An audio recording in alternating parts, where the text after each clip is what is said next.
జనంబాట జాగృతి కార్యక్రమంలో భాగంగా నల్గొండ జిల్లాలోని ప్రభుత్వ ఆసుపత్రిని తెలంగాణ జాగృతి అధ్యక్షురాలు కవిత పరిశీలించారు.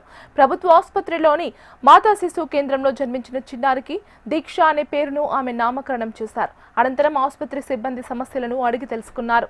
ఆసుపత్రి సిబ్బంది ఎదుర్కొంటున్న సమస్యలను ప్రభుత్వం వెంటనే పరిష్కరించాలని తెలంగాణ జాగృతి చీఫ్ కవిత డిమాండ్ చేశారు.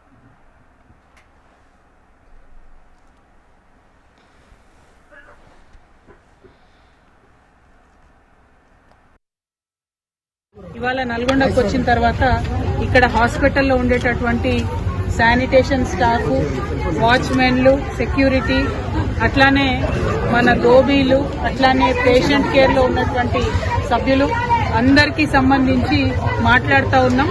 మరి వారందరికీ కూడా ఒకటే మాట చెప్తున్నారు, మాకు రావాల్సింది 16,000, 17,000, కానీ 4-5,000 కట్ చేసుకుని ఏజెన్సీల మధ్యలో మాకు 10,500, 11,000 కన్నా ఎక్కువ వస్తలేవని చెప్తా ఉన్నారు.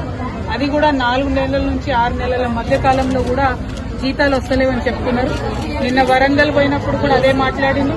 ఇవాళ నల్గొండ వచ్చినంత కూడా ఇదే సమస్య ఉంది. PF ని కూడా వాళ్లకు ఇస్తున్నారా, ఇస్తలేరా, వేస్తున్నారా, వేయలేరా తెలియనటువంటి పరిస్థితి ఉంది.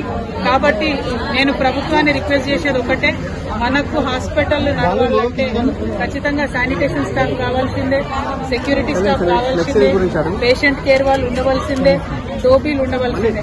మరి వీళ్ళందరికీ సౌలతులు ఇచ్చి వాళ్ళని బాగా చూసుకుంటే వాళ్ళు ఇంకొంచెం మంచిగా ప్రజల్ని చూసుకోగలుగుతారు. కాబట్టి ఈ విషయాన్ని ఇమీడియట్ గా ప్రభుత్వం కన్సర్న్ తోనే ఆలోచన చేసి వాళ్లకు రెగ్యులరైజ్ చేసే విధంగా ప్రయత్నం చేయాలని, ఇప్పుడు ఏవైతే పెండింగ్ జీతాలు ఉన్నాయో వాటిని తక్షణమే రిలీజ్ చేయాలని కోరుతున్నా. ఇక్కడ మంత్రివర్యులు కోమటిరెడ్డి వెంకటరెడ్డి గారు ఉంటారు.